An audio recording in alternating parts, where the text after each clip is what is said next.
Hello everyone, இந்த வீடியோவில் ஒரு சூப்பரான டிஃப்ரெண்ட்டான கார சட்னி ரெசிபி தாங்க உங்களுக்கு சொல்ல போகிறேன். இந்த சட்னி இட்லி, தோசை, பணியாரம் எல்லாத்துக்குமே ஒரு சூப்பரான காம்பினேஷனாக இருக்குங்க. சரி வாங்க எப்படி செய்யுதுன்ட்டு பார்க்கலாம்.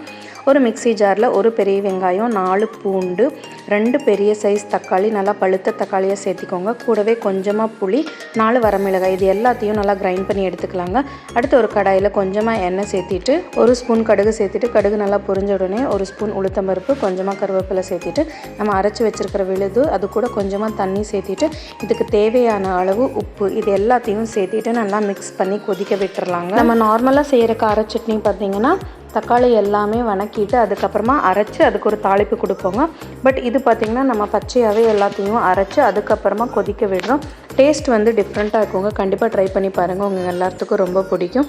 இந்த வீடியோ பிடிச்சிருந்தா ஒரு லைக் போடுங்க. கூடவே சேனலை சப்ஸ்கிரைப் பண்ணுங்கள், மறக்காம பெல் பட்டனும் ப்ரெஸ் பண்ணிக்கோங்க. தேங்க்ஸ் ஃபார் வாட்சிங் த வீடியோ.